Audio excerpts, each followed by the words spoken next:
नमस्कार दोस्तों, स्वागत है आपका मेरे चैनल पे। पिछले वीडियो में आपने बल अर्थात फोर्स के विषय में पढ़ा था। इस वीडियो में फ्रिक्शन, घर्षण बल, इसके विषय में इस टॉपिक विषय में अध्ययन करेंगे। चलिए शुरू करते हैं। सबसे पहला डेफिनेशन है घर्षण बल अर्थात घर्षण क्या होता है। आपने देखा होगा कि जब दो वस्तुएं परस्पर संपर्क में रखी जाती हैं तो उनके बीच एक बल अपने आप एक स्थापित हो जाता है जो उनकी अपेक्षित गति का विरोध करता है। ये प्राकृतिक रूप से बल जो स्थापित हो जाता है वो उन दो वस्तुओं के बीच की जो गति होती है उसका विरोध करता है। उसे हम क्या कहते हैं? घर्षण बल कहते हैं। और इस जो प्रोसेस होता है उसको हम घर्षण कहते हैं। घर्षण जो है दो प्रकार का होता है। एक होता है स्थैतिक घर्षण बल और दूसरा होता है गति घर्षण बल। अब स्थैतिक घर्षण बल क्या होता है? जैसे कि दो वस्तुएं हैं और परस्पर एक दूसरे पर स्थित है तो एक बल के एक वस्तु के ऊपर जो बल वस्तु स्थित है तो उसकी कुछ प्राकृतिक रूप से एक बल स्थापित हो जाता है और उसको स्थायित्व प्रदान करता है अर्थात हिलने नहीं देता है। तो ऐसे बल को हम कहते हैं स्थैतिक घर्षण बल। और ये जो घर्षण बल होता है स्थैतिक घर्षण बल, इसकी जो अविलंब प्रतिक्रिया बल होता है इसके अनुपाती होता है अर्थात Fx म्यूएस आर। म्यूएस क्या है? यहाँ पे स्थैतिक घर्षण गुणांक कहते हैं इसको कहते हैं स्थैतिक घर्षण गुणांक। अब बात आती है गति घर्षण बल। अब ये दो वस्तुएं, इनमें एक तरफ बल लगाया जा रहा है। बल लगाने पर एक समय ऐसा आता है कि जब वस्तु चलना प्रारंभ कर देती है। जब वस्तु चलना प्रारंभ करेगी तो स्थैतिक घर्षण बल तो खत्म हो जाएगा। कौन सा घर्षण बल आ जाएगा? गतिक घर्षण बल आ जाएगा। और ऐसा एक लिमिटेड घर्षण बल होता है वो कि जो एक स्थायित्व प्रदान करता है गति को, अर्थात वो एक समान वेग से वस्तु गति करने लगती है। तो गति करने के लिए जो बल आवश्यक होता है उसको हम कहते हैं गतिक घर्षण बल। इसे F के डिनोट करते हैं और यह भी R के समानुपाती होता है। इसको लिख सकते हैं F के इक्वल टू म्यू के R, जहां म्यू के क्या है? गति घर्षण गुणांक है। ये के है, ये गति घर्षण गुणांक हुआ। तो समझ गया होंगे स्थैतिक घर्षण बल और गतिक घर्षण बल। स्थैतिक घर्षण बल जो है वस्तु की स्थिति में लगता है और गतिक घर्षण बल जो है वस्तु जब गति करती है तब वो कार्य करता है। गतिक घर्षण बल का जो मान होता है वो स्थैतिक घर्षण बल से कम रहता है, क्योंकि जब वस्तु गति करने लगती है तो स्थैतिक घर्षण बल चूंकि कम खत्म हो जाता है तो उससे थोड़ा कम होता है, लेकिन वस्तु गति कर रही होती है लेकिन उसके बाद कम बल लगता है। और जब रुक जाती है तो पुनः स्थैतिक घर्षण बल कार्य करने लगता है। इसके बाद आती है बात सीमांत घर्षण बल। देखते हैं सीमांत घर्षण बल क्या होता है।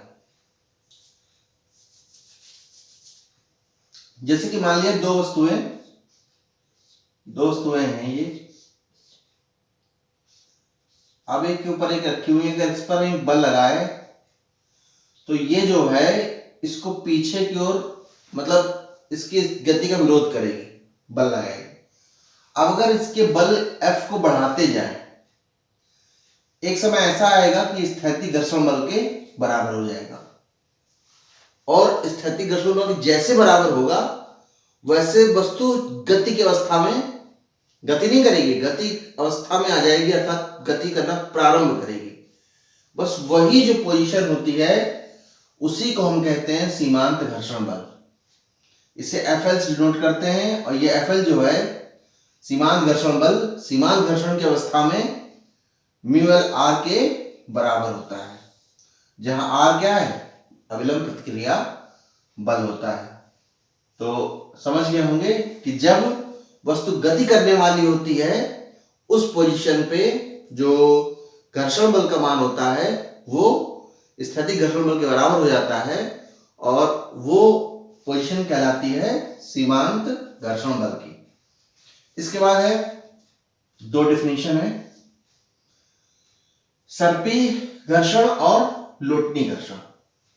जब कोई वस्तु किसी भी दूसरी वस्तु पर या फर्श पर फिसलती है, स्लाइड करती है, उसे हम कहते हैं सर्पी घर्षण। जब जो घर्षण होता है, जैसे कि अगर ये स्लोप है, यहाँ पे ये अगर ये फिसल रहा है तो यहाँ पे घर्षण बल लगेगा, कौन सा? सर्पी घर्षण। और अगर ऐसा सरफेस है तो भी सर्पी घर्षण होगा। लेकिन यदि कोई वस्तु जो है लुढ़कती हो, वो स्लाइड न कर रही हो कि रोल कर रही हो, उसे हम कहेंगे लोटनी घर्षण। इसे कहेंगे सर्पी घर्षण, ये कहेंगे लोटनी घर्षण। जैसे कोई बेलन है अगर, या कह सकते हैं स्फेयर है, या फिर सर्किल है, तो वो किसी वस्तु पे क्या होगा? वो राउंड राउंड मोशन करेगा, अर्थात लोटनी घर्षण होगा। तो समझ गए होंगे। इसके बाद है आपका टॉपिक जो घर्षण गुणांक। घर्षण गुणांक क्या होता है? महत्वपूर्ण टॉपिक है, इस पे क्वेश्चन आते हैं। इसकी डेफिनेशन देख लीजिए।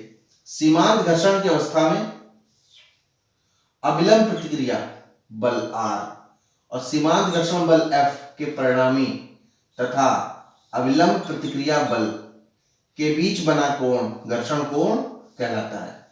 ये देखिए फिगर बना हुआ है, ये कोई वस्तु है, स्लाइड कर रही है, तो इस पे जो बल F लग रहा है, अविलंब प्रतिक्रिया बल R, तो इसका जो परिणामी है वो क्या है? F square R square under root होगा। ठीक है, तो इनके बीच जो बड़ा कोण, अगर मान लीजिए ये कोण है परिणामी के बीच, मान लिया अल्फा है, ठीक है, तो कह रहा है कि tan अल्फा होगा F अपॉन R के बराबर। और F अपॉन R यहां से क्या किसके बराबर होता है? म्यू के बराबर होता है। और म्यू क्या है? घर्षण गुणांक है। तो tan अल्फा क्या हो जाएगा? tan alpha equal to mu, अर्थात घर्षण गुणांक के बराबर होता है। जो घर्षण गुणांक होता है वो घर्षण कोण जो होता है उसके टेंजेंट के बराबर होता है, अर्थात स्पर्शज्या के बराबर होता है।